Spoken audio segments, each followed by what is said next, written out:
Well done. Congratulations, Chris. You seemed cool as you like, as we just said. How did it feel to you this evening? Yeah, I mean, I think I said it in the build-up. Well, this week, like the experience was key, and it being the away fighter as such, and the underdog just let me focus on the fight. All the pressure went on Richard, and just listen to this man next to me and execute the game plan. How does this compare to Bournemouth?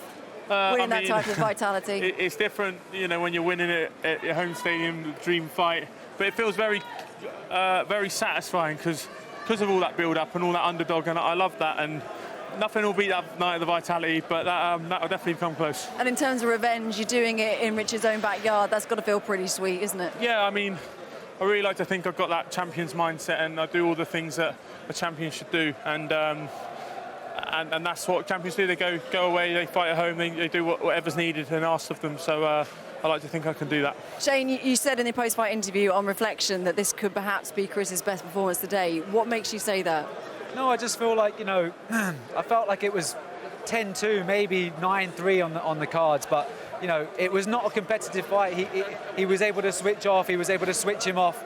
He won the fight on the jab, he won the fight on the triggers to get the jab off, the way he was dipping, shooting side to side, and he just executed it throughout 12 rounds. And we all love Chris, we know that he loves a tear-up, and after 3 or 4 well-executed rounds, normally he just has a go and goes head-to-head and really, you know, goes for a finish. And I was so proud of him tonight, the fact that he stayed disciplined. Riakporhe's got world-class power, he's a very, very good fighter, but he can't fight on the back foot, and he can't fight when you stay nice and low and you sort of nudge him back, and that's what he did, and it was perfect execution. Shane, was pace part of the key as well, part of the game plan as well, because it seemed like the pace took away from Richard. He wasn't comfortable with the pace. Yeah, it was that sustained effort, and you know, in the first fight he was wasting a lot of energy going round side to side and throwing silly shots, as throwaway shots as we would call them, whereas he stood right in front of him and he nudged him back and he made him feel uncomfortable, and that presence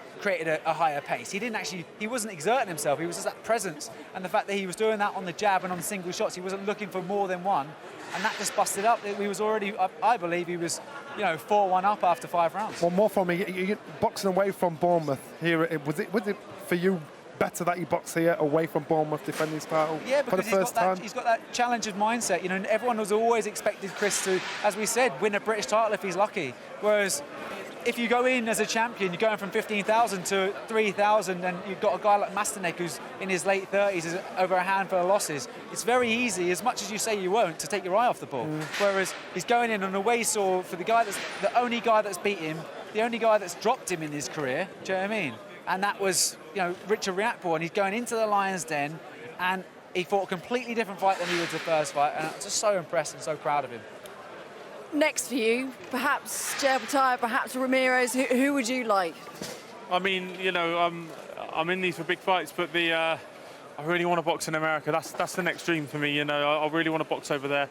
So I'll fight either of them over there. Obviously, Zerdo's based over there, and I think he's a free agent at the moment as well. So I'd love to fight out there. I went over there with Luke Campbell a couple of times during his career, and that was amazing trips, and I'd love to do one myself and just make some more memories. You're cold. I feel like I could give you my jacket. I feel pretty bad standing here. Shane, who would you like him to fight next? I would love the Ramirez fight, Gilberto Ramirez. I would like Ortega to win the WBC, and I would love it for an undisputed. I believe they'll both come through those fights, and I feel like, you know, this time next year, early summer next year, it's a headline for the undisputed, and it's a fantastic fight. But you know, our goal is to, you know, take every challenge as it comes, and I feel like if we we've matched him extremely well, and we've got the right wins, and we've gone in against punchers, and yeah, I just believe, you know, we want the icing on the cake. I want him to become a unified world champion. I want him to fight for an undisputed.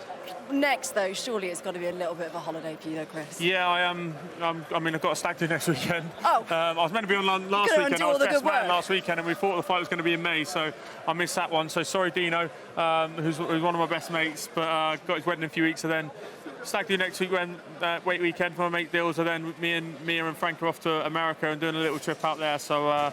Yeah, I love that. I can't wait to get home tomorrow, Father's Day, and see my little boy. Suss it out with the fight locations. Chris, it's been absolutely brilliant. Congratulations this evening. And thank you all as well for joining us.